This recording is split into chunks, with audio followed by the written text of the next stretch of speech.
Lesson 1. Introduction to PLC. I start with an overview of the basics, and in the first lesson, try to answer some preliminary but important questions.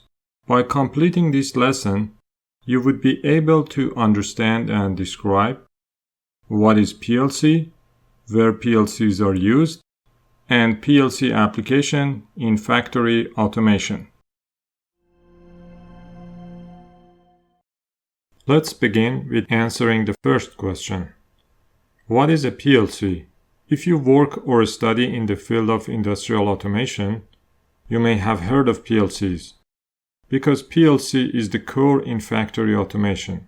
A Programmable Logic Controller, or PLC for short, is an industrial-grade computer device which is used mainly for automating production machines.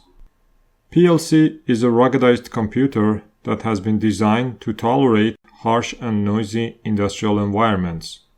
That is the main difference compared to personal computers.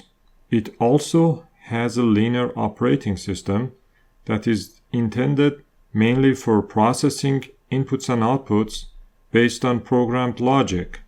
That means PLCs react much faster, which is essential for many applications. PLCs are commonly used to control motors, relays, fans, lights, and other equipment in factories and industrial operations. You can find them a lot in automotive manufacturing plants, food and beverage factories, packaging machines, and so on. Wherever there is a need to automate a sequence or process, PLC provides a flexible way to connect different components together with an application software. Here is the next question. Where PLCs are used? If we rank PLC users in the automation field, automotive manufacturing plants stand at the top. Car assembly is an excellent example of sequence control that can be handled by PLCs. For every new car, a line would usually be designed with several stations, where each station may have a PLC for local control. The automotive industry was the first to use PLCs in its operations since the 70s.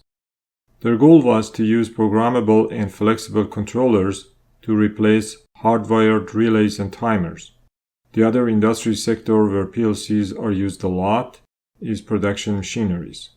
For example, PLC is a good choice to control the sequence of actions in a bottling or packaging machine. Today, PLCs have become the standard automation control system in discrete manufacturing industries. PLCs are also utilized in industries like power generation, oil and gas, minerals, water processing, waste management, transportation, and many others. In this part, we will look at an example of automation with PLC. In this machine, the bottling sequence has been automated using a PLC.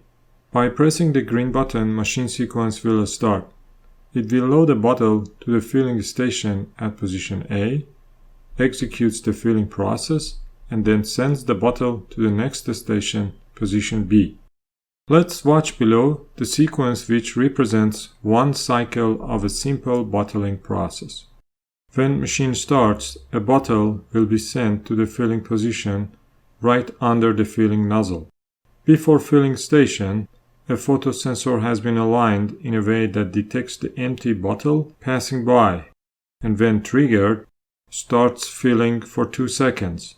This time has been calibrated with the bottle capacity.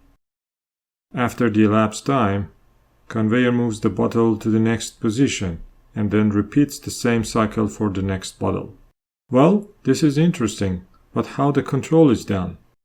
As you may have noticed, the start button and the photosensor are inputs to the PLC, while the filler valve plus the red lamp are controlled by outputs from the PLC. Also, the movement of the bottle is handled by a stepper motor. A unique PLC module is in charge of controlling this motor.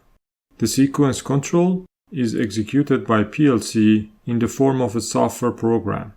This program, which has been loaded into PLC memory, is the translation of the logic sequence description into PLC code. PLC processes the inputs, and based on implemented logic, output commands will be generated. In a nutshell, this is how a PLC works.